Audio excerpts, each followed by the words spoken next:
Now in this lecture, we will implement more logical structure.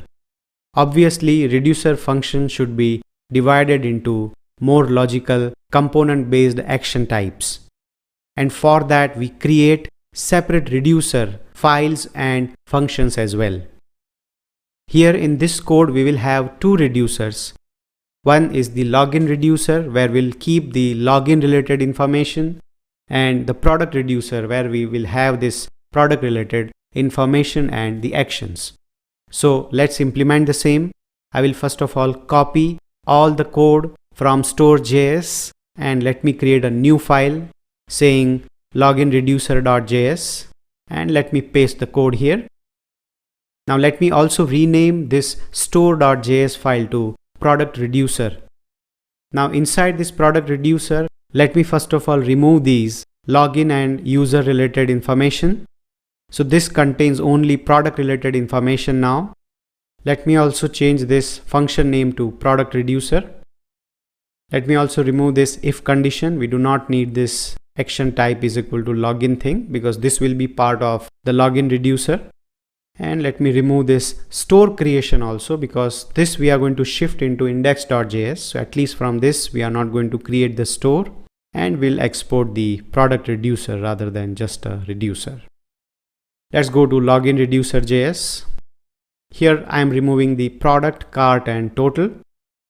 So this only is meant for the login related data. This function also we name as login reducer. And here we remove these actions which are related to product and just keep the login action as it is. And let's also export the login reducer. Now let's go to index.js. Let's import the combined reducers and create store also because we will be creating the store here. Then I'm going to import the login reducer. So here I'm going to import this login reducer rather than store, and from login reducer. And I'll import the product reducer as well, and we give the path.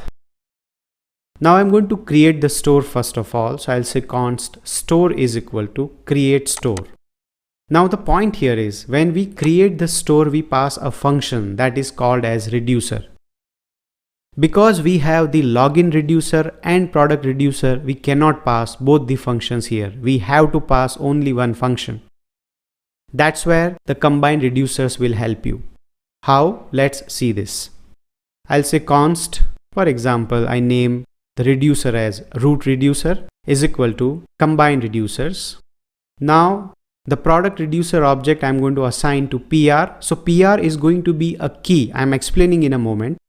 But let me first of all also add the LR colon login reducer. So now let's just save this and check the output. As you can see, we don't get the output now. The reason is earlier we had the object like this. But now we have used this combined reducers where the product reducer and login reducer contains the data with another parent reference, that is the PR and LR. As you can see in this illustration that the PR and LR are becoming parent of all these values. PR is becoming parent of these values, whereas LR is becoming parent of these values. So if I have to access this products, for example, then I will have to say pr.products. Same goes with users as well. So if I have to access it, I'll say lr.login_detail or lr.users.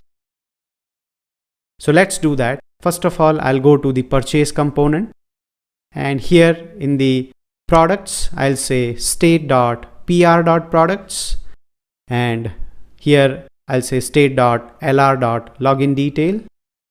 The same applies to the cart. So I'll go to the cart.js. I'll say state.pr.cart and state.lr.login_detail. And with total also I'll say same thing, PR and LR. Let's save this, and now let's check the output. So you see that we select the users. Let's also add few items. I'll say grape, banana, mango. Let's try to delete as well. And let's change the user once again. So every functionality is working fine now. Now you see that the reducers are divided, so more or less every component will have a separate reducer, and this is more manageable code. As I mentioned earlier, now in the newer approaches we have slices. So we are going to use Redux toolkit and we'll create slices, and that's how we are going to fine tune our code. Combined reducers not used extensively these days, but because you need to know Redux as a whole, even the older version, you should be aware of so that you can work with any project. That's why I have explained in these past 2 lectures how the combined reducers work. Now let's talk about a relative question. Explain the code pattern if you use combined reducers utility function.